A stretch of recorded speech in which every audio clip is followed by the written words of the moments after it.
दोस्तों,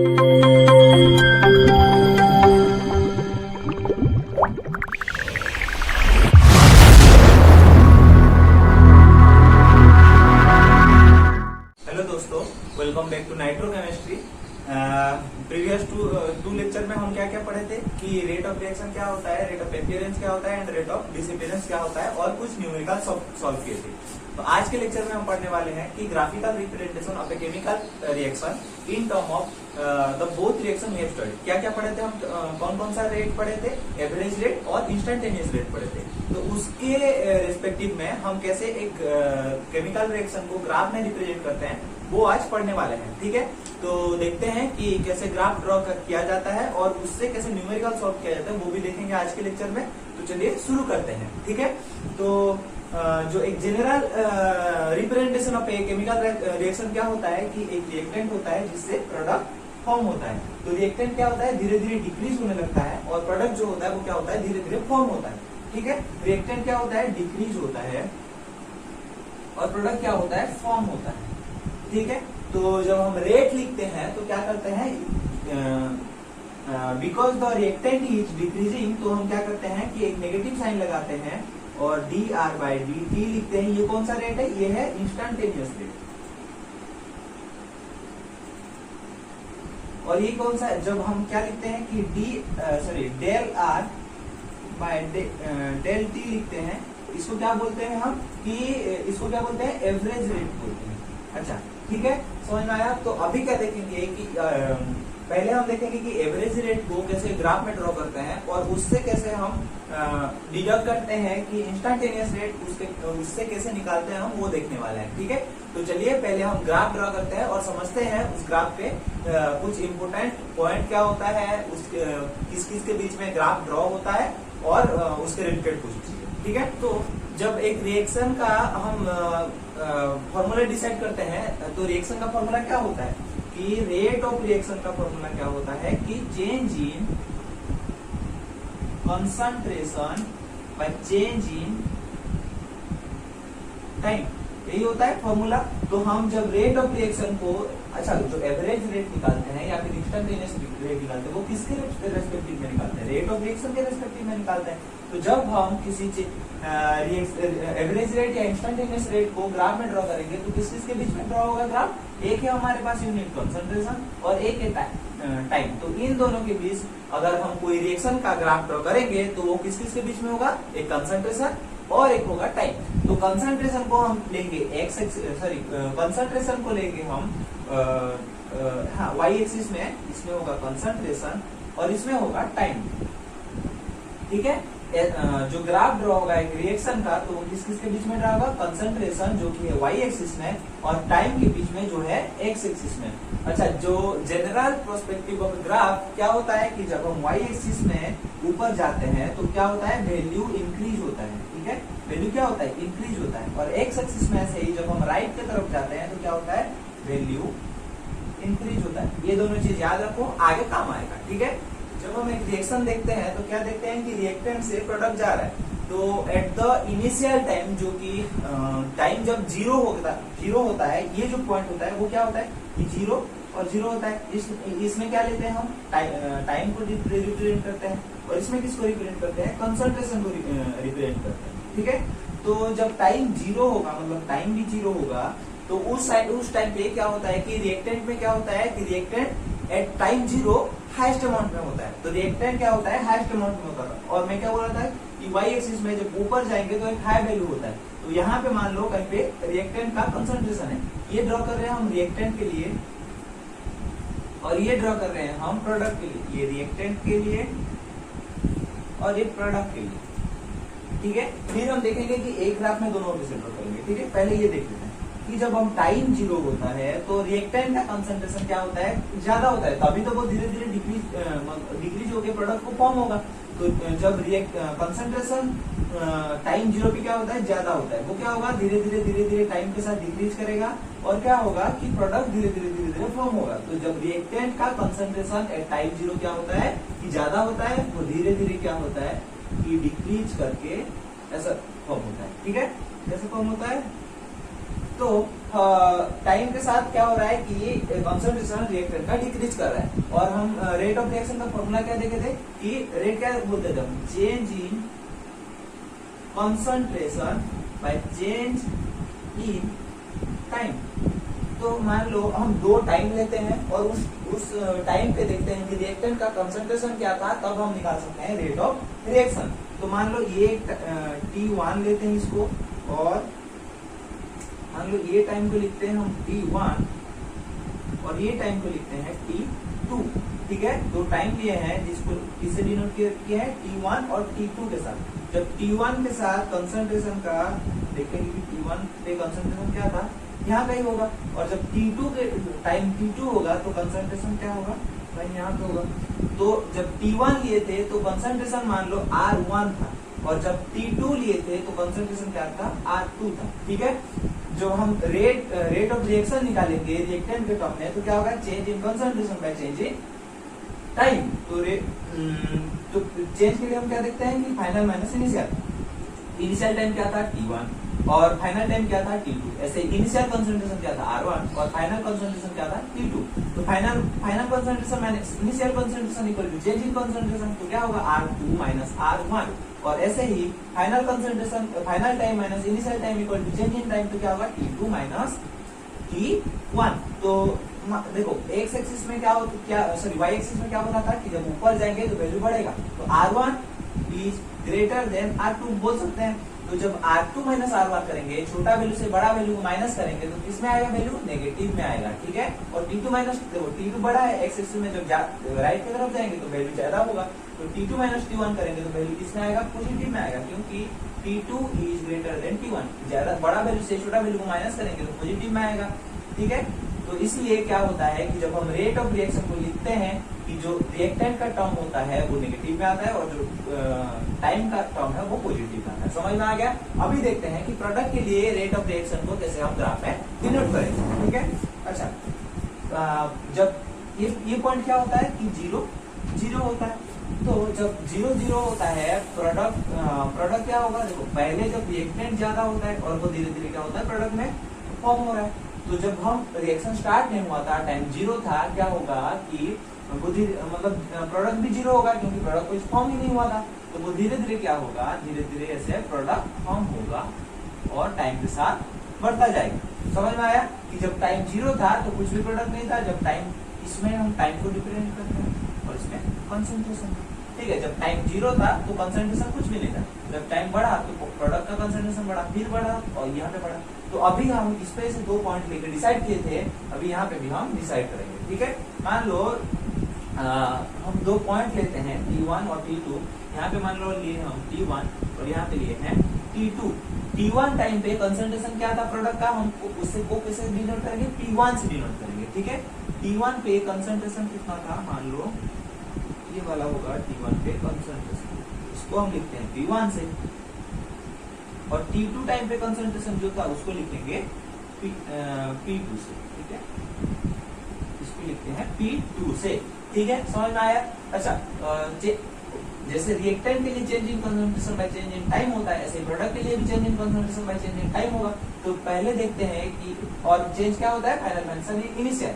तो इसके लिए हम जब लिखेंगे रेट ऑफ रिएक्शन का एक्सप्रेशन क्या होगा, change in concentration minus equal to क्या होता है कि फाइनल माइनस इनिशियल होता है। फाइनल क्या होगा, जो टाइम से T2 टाइम पे जो कंसंट्रेशन होगा वो फाइनल होगा, और जो T1 टाइम पे होगा वो इनिशियल होगा। तो P2 हुआ फाइनल और P1 हुआ इनिशियल। तो जब y एक्सिस में हम ऊपर जाते हैं तो वैल्यू क्या होता है, इंक्रीज होता है, मतलब P2 ग्रेटर देन P1। और इनिशियल कंसंट्रेशन कौन सा है, P1, फाइनल क्या है P2। तो हम फाइनल माइनस इनिशियल करते हैं P2 माइनस P1, और फाइनल टाइम क्या है T2 और इनिशियल टाइम क्या है T1।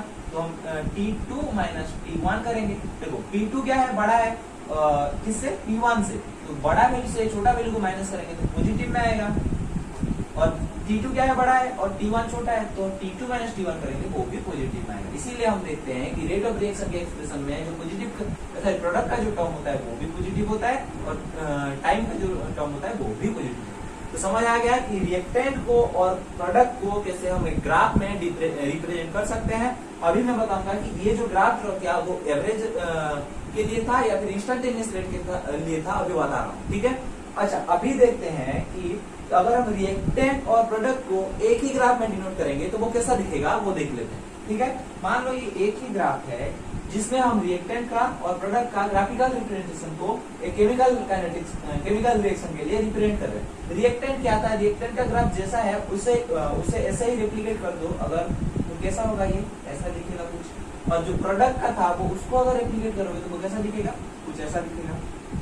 ठीक है, अच्छा कौन सा रिएक्टेंट के लिए था और कौन सा प्रोडक्ट के लिए था, ये हुआ हमारा रिएक्टेंट के लिए और ये प्रोडक्ट के लिए। ठीक है, तो रिएक्टेंट क्या हो रहा है, धीरे धीरे मतलब ज्यादा अमाउंट से धीरे धीरे घटता आ रहा है और प्रोडक्ट जो है वो क्या हो रहा है, धीरे धीरे जीरो से बढ़ता जा रहा है। समझ में आया? जो ये पॉइंट इनका इंटरसेक्शन जो पॉइंट बना, इसको हम क्या बोलेंगे, इक्विलिब्रियम पॉइंट। क्या बोलेंगे, इक्विलिब्रियम पॉइंट। क्या बोलेंगे, इक्विलिब्रियम पॉइंट बोलेंगे। क्यों, ये पॉइंट पे क्या हो रहा है, जितना भी रिएक्टेंट डिक्रीज हो रहा है उतना ही प्रोडक्ट फॉर्म हो जाए। समझ में आया? जितना भी रिएक्टेंट डिक्रीज करके एक रिएक्शन में बन रहा है वो सारा प्रोडक्ट में बन जा रहा है। तो इसको हम क्या लिख सकते हैं, रिएक्टेंट इसमें है, इक्विलिब्रियम है, इसको क्या बोलते हैं, इक्विलिब्रियम साइन बोलते हैं। ठीक है, अगर इस पॉइंट पे अगर हमको दिखाना होगा तो हम ऐसे वन साइडेड मतलब वन डायरेक्शन वाला एरो नहीं देंगे, हम क्या दिखाएंगे कि ये इक्विलिब्रियम एरो देंगे। उसका मतलब क्या हुआ, जितना भी रिएक्टेंट डिफॉर्म हो रहा है वो सारा प्रोडक्ट में फॉर्म हो रहा है। समझ में आया? रिएक्टेंट को कैसे हम ग्राफ में रिप्रेजेंट करते हैं, प्रोडक्ट को कैसे रिप्रेजेंट करते हैं, और रिएक्टेंट और प्रोडक्ट को एक ही ग्राफ में अगर दिखाना होगा तो वो कैसे रिप्रेजेंट करते हैं, वो अभी तक हमको समझ आ गया। ठीक है, अभी देखते हैं कि एवरेज रेट और इंस्टेंटेनियस रेट का ग्राफ अलग क्यों होता है और कैसे हम उस एवरेज रेट ऑफ रिएक्शन का ग्राफ से हम इंस्टेंटेनियस रेट ऑफ रिएक्शन का ग्राफ कैसे हम डिटरमाइन कर सकते हैं, वो देखते हैं और आगे कुछ न्यूमेरिकल भी उसके बेसिस पे सॉल्व करेंगे। ठीक है, देखने वाले हैं कि एवरेज रेट और इंस्टेंटेनियस रेट को कैसे हम एक ग्राफ से डिटरमाइन कर सकते हैं। ठीक है, तो जो हम देखे थे कि रिएक्टेंट और प्रोडक्ट के लिए ग्राफ कैसे दिखता है, कुछ ऐसा ही दिखता है। ठीक है, मैं इसको एक्स्ट्रापोलेट नहीं किया हूँ इधर से और इधर से दिखाना, क्यों वो समझेंगे, उसको एक्स्ट्रापोलेट कर भी सकते हो, दिक्कत नहीं। और ये जाएगा इधर से। ठीक है, तो रिएक्टेंट और प्रोडक्ट का ग्राफ ऐसा कुछ दिखता है, तो हम इससे डिटरमाइन करने वाले हैं कि एवरेज रेट और इंस्टेंटेनियस रेट को एक ही ग्राफ में कैसे हम दिखा सकते हैं। ठीक है, एवरेज रेट क्या होता है कि मान लो हमारे पास 2 पॉइंट है। अच्छा, पहले हम समझ लेते हैं कि एवरेज रेट और इंस्टेंटेनियस रेट कब कैसे उसमें शिफ्ट होता है। ठीक है, एवरेज रेट का फॉर्मूला क्या होता है कि जब हम कुछ लार्ज इंटरवल ऑफ टाइम होता है उसमें क्या बोलते हैं, हम एवरेज रेट बोलते हैं। और जब एक स्मॉल इंटरवल ऑफ टाइम होता है, very small interval of time होता है, तो उसको हम क्या बोलते हैं कि इंस्टेंटेनियस रेट बोलते हैं। ठीक है, एवरेज रेट को हम डिनोट करते हैं डेल से और इंस्टेंटेनियस को बोलते हैं डी से। जब एवरेज रेट में टाइम टेंड टू 0 है उसको हम क्या बोलते हैं कि इंस्टेंटेनियस रेट बोलते हैं। जब एक पर्टिकुलर टाइम में, मतलब जब क्या होगा, टाइम का डिफरेंस वेरी वेरी स्मॉल हो, मान लो कि 0.00002 है और एक टाइम हुआ 0.00003 है, तो इसमें कितना ही गैप है, 0.00001। इतना गैप अगर मतलब ये क्लोज टू 0 है तो इसको बोलेंगे इंस्टेंटेनियस रेट। और जब टाइम का डिफरेंस ज्यादा होगा, मतलब 12 सेकंड और 18 सेकंड, इसमें कितना 6 सेकंड का गैप है। ठीक है, इसको क्या बोलेंगे, एवरेज रेट। और ऐसे जब very small amount of time gap होगा उसको हम क्या बोलेंगे, इंस्टेंटेनियस रेट। तो इसको देखते हैं कि ग्राफ में कैसे हम ड्रॉ करने वाले हैं। ठीक है, अच्छा एवरेज रेट के लिए हम क्या लिखते थे कि ये कॉन्सेंट्रेशन और ये टाइम और ये कॉन्सेंट्रेशन और ये टाइम। ठीक है, एवरेज रेट के लिए हम क्या देखते थे कि 2 different amount of time gap में जब हम रिएक्टेंट का कंसंट्रेशन को मेजर करते हैं वो ग्राफ में देख रहे थे। ठीक है, मान लो मैं टाइम लेता हूँ यहाँ पे T1 और यहाँ पे एक टाइम लेता हूँ T2 और ऐसे ही यहाँ पे मान लो टाइम लिया हम T1 और यहाँ पे एक टाइम लिया T2। तो जब हम इसका रिएक्टेंट मेजर करेंगे तो हमारे पास क्या मिलेगा, यहाँ पे रिएक्टेंट क्या है R1 और यहाँ पे कितना हुआ R2। ये मान क्या हुआ कि रिएक्टेंट का तुम्हारा मतलब T1 टाइम पे रिएक्टेंट R1 है और T2 टाइम पे रिएक्टेंट R2 है। जब हम इनका डिफरेंस निकालते हैं मतलब क्या करते हैं, R2 minus R1 by T2 minus T1 करते हैं तो क्या होगा, हमारे हमको क्या मिलता है कि एवरेज रेट मिलता है। क्या मिलता है, एवरेज रेट मिलता है, क्योंकि देखो टाइम का गैप कितना ज्यादा है। ठीक है, ऐसे ही हम जब यहाँ पे मान लो दो प्रोडक्ट का पॉइंट लिए हैं, ये डिनोट करते हैं ये P1 से और इसको डिनोट करते हैं P2 से। ठीक है, तो जब प्रोडक्ट का ऐसे गैप निकालते हैं तो हमारे पास क्या मिलता है कि रेट ऑफ रिएक्शन मिलता है। ठीक है, P2 minus P1 bye T2 minus T1 करने से क्या मिलता है, एवरेज रेट मिलता है। हमको क्या बोला गया है कि जब एक पर्टिकुलर टाइम में जो रेट होता है उसको क्या बोलते हैं, इंस्टैन्टेनियस रेट। जब टाइम टेंड्स टू क्या होता है, जीरो, मतलब टाइम सॉरी मतलब डेल टी जीरो होता है। ठीक है, क्या जीरो होता है, del t tends to zero होता है। ठीक है, तो हम जब एवरेज रेट में del t tends to zero होता है उसको हम क्या बोलते हैं, इंस्टैन्टेनियस रेट बोलते हैं। जब मान लो एक यहाँ पे टाइम है और एक पूरा क्लोज ये दो मतलब ये एक पॉइंट है और ये एक पॉइंट है, ये दोनों पॉइंट के बीच में जो टाइम गैप होगा उसको क्या हम जीरो बोल सकते हैं, क्लोज टू जीरो बोल सकते हैं। तो ये पॉइंट में जो रेट होगा हम उसको क्या बोलेंगे, इंस्टैन्टेनियस रेट। क्या बोलेंगे उसको हम, इंस्टैन्टेनियस रेट बोलेंगे। ठीक है, इसको मेजर करने के लिए हम क्या करते हैं कि मान लो हम यहाँ पे एक स्लोप ड्रॉ करेंगे। क्या ड्रॉ करेंगे, स्लोप ड्रॉ करेंगे। ठीक है, ये जो पॉइंट है ये पॉइंट पे हम क्या करेंगे, एक स्लोप ड्रॉ करेंगे।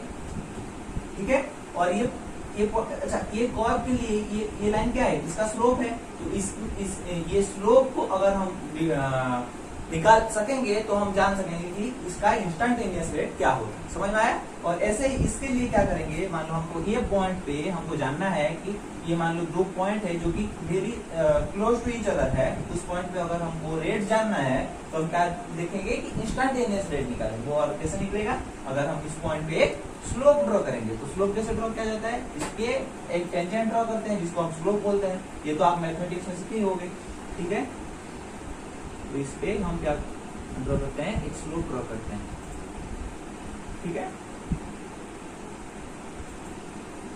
अगर हमको ये स्लोप निकालना आ गया तो हम क्या बोल सकते हैं कि instantaneous rate equal to slope होगा, क्योंकि इसका वैल्यू ही निकाल रहे हैं। समझ में आया। चलो अभी देखते हैं कि इसमें हम कैसे निकालेंगे इसका स्लोप का वैल्यू, और उससे हम देखेंगे कि क्या होता है रेट ऑफ इंस्टैन्टेनियस रेट। ठीक है, अच्छा ये जो पॉइंट है इस पे अगर हमको स्लोप निकालना होगा, ठीक है, इसके हम क्या निकालेंगे, स्लोप का वैल्यू निकालेंगे। ठीक है, अच्छा अभी दो पॉइंट लो जो इस क्या एक कर्व को टच कर रहा है स्लोप में। ठीक है, ये एक पॉइंट मान लो और ये एक पॉइंट मान लो,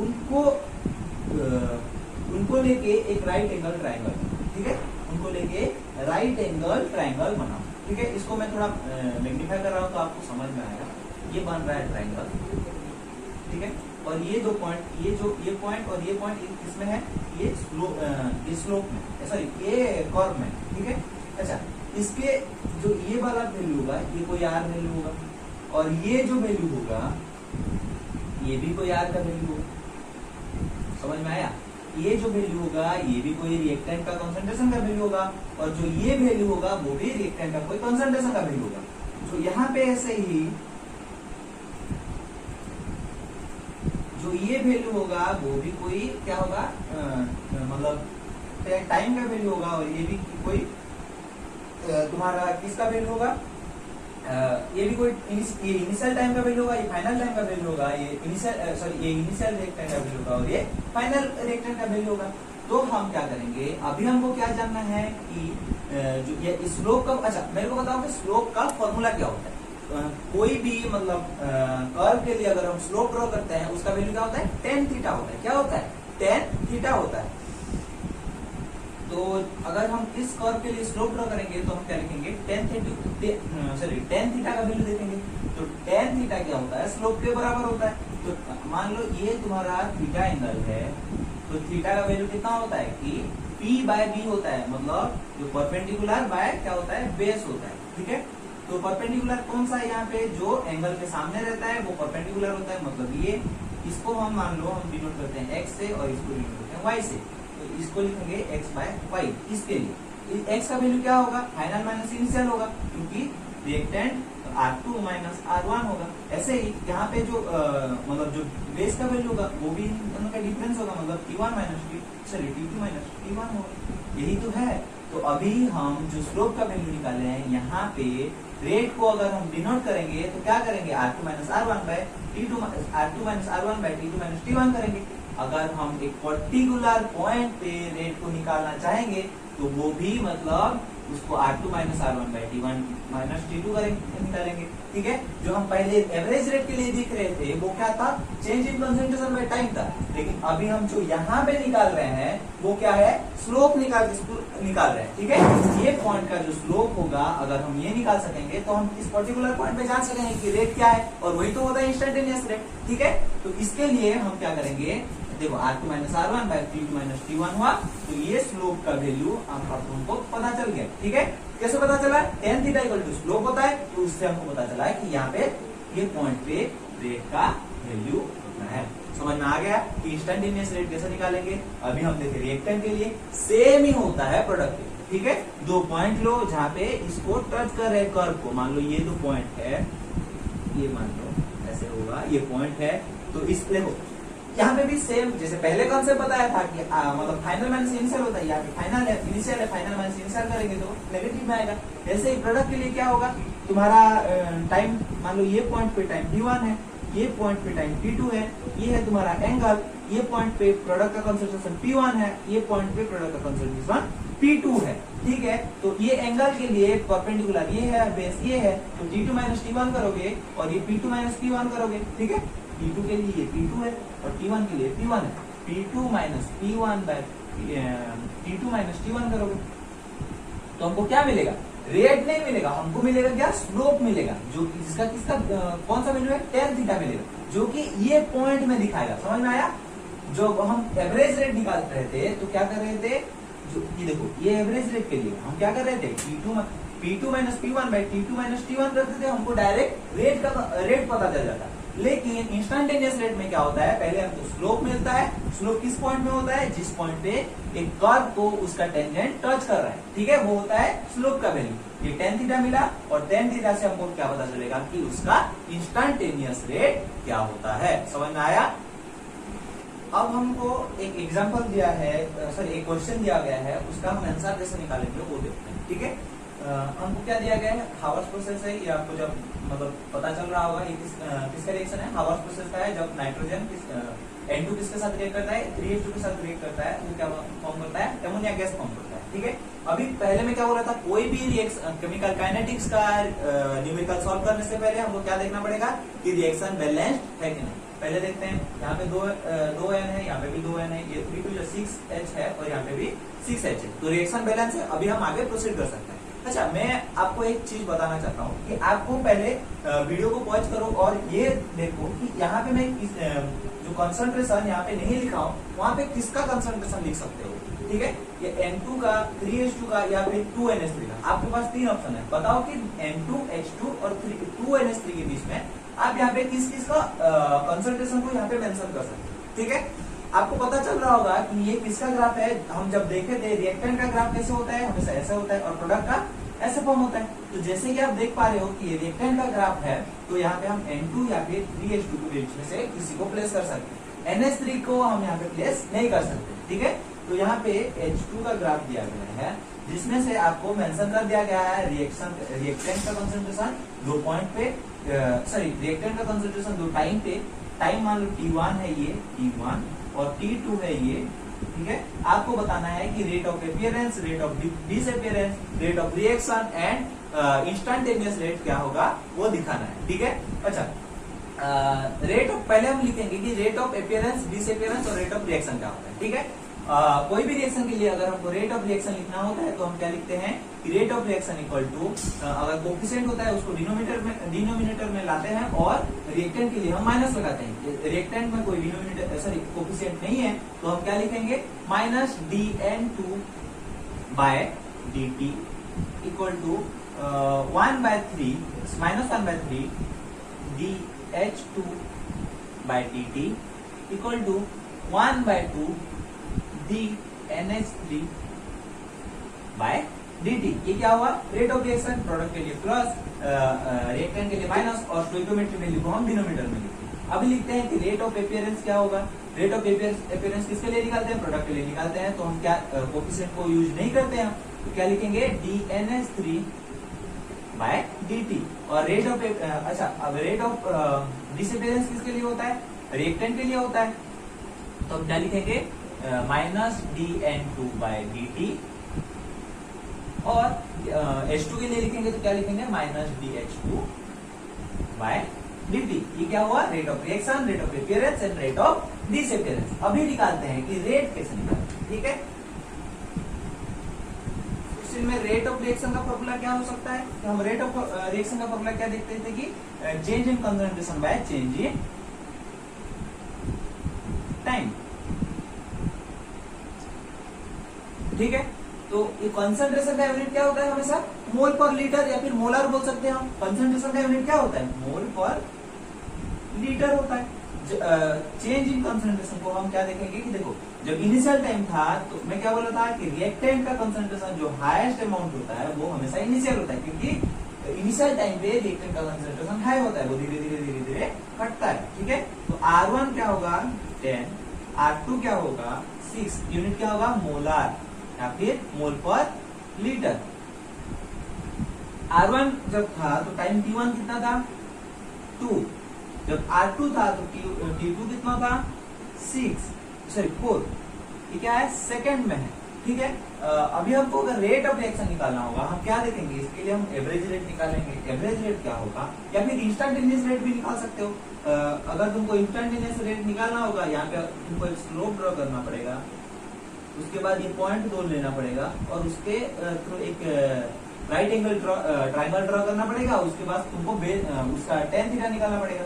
अभी हमको जो because there are 2 point given in the question, हमको अभी क्या निकालना पड़ेगा कि एवरेज रेट निकालना पड़ेगा, ठीक है। एवरेज रेट हम कैसे निकालेंगे, change in concentration by change in time.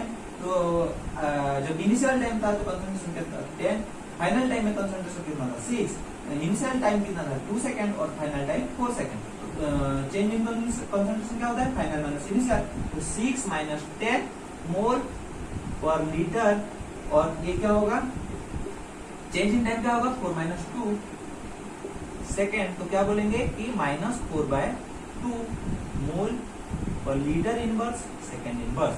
क्या होगा -2 mole litre inverse second inverse. Mole पर लीटर को हम मोलर भी लिख सकते हैं, तो क्या लिखेंगे मोलर, मोलर को डीएम से रिप्रेजेंट करते हैं।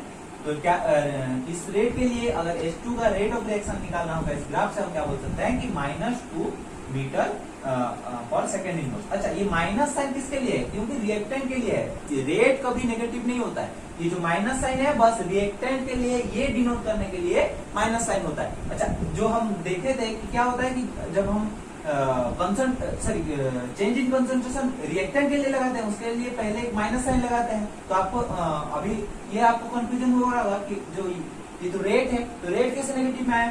देखो, चेंज इन कंसंट्रेशन हम ऐसे जनरली लिखते हैं, लेकिन हम जब रिएक्टेंट के लिए होता है पहले एक नेगेटिव साइन लगा होता है, ठीक है। जैसे कि हम पहले रेट ऑफ अपीयरेंस और डिसअपीयरेंस लिखे, सॉरी रेट ऑफ रिएक्शन लिखे, वहां पे भी रिएक्टेंट के पहले माइनस साइन था, ये माइनस साइन पहले से होता है। अभी इसके आगे और एक माइनस साइन आएगा तो ये क्या हो जाएगा, प्लस हो जाएगा। तो हम इसीलिए बोलते हैं कि रेट कभी नेगेटिव में नहीं हो सकता है। तो इसका रेट क्या होगा 2 मोलार पर सेकेंड होगा। समझ में आया, 2 मोलार पर सेकेंड में। आज के लेक्चर में हम क्या क्या पढ़े कि graphical representation of rate of reaction किसके टर्म में, एवरेज रेट के टर्म में, इंस्टेंटेनियस रेट के टर्म में, और हम एक ही ग्राफ में दोनों को ड्रॉ किए कि रेट ऑफ रिएक्शन को हम अगर रिएक्टेंट और प्रोडक्ट दोनों के टर्म में दिखाएंगे तो कैसे होगा ग्राफ। फिर हम क्या देखें कि एवरेज रेट से हम इंस्टेंटेनियस रेट को कैसे डिटरमाइन कर सकते हैं, और एक न्यूमेरिकल सॉल्व किए उसके बेसिस पे। तो आगे के लेक्चर में हम पढ़ने वाले हैं कि कौन कौन सा रिएक्शन को कौन कौन सा रेट रिएक्शन को कौन कौन सा फैक्टर है जो इफेक्ट करते हैं, उनके इंक्रीज और डिक्रीज होने में रेट में क्या इफेक्ट होता है, ये सब हम आगे के लेक्चर में पढ़ने वाले हैं। तो हमारे साथ जुड़े रहिए, क्यूरियस रहिए, पढ़ाई करते रहिए। Happy learning.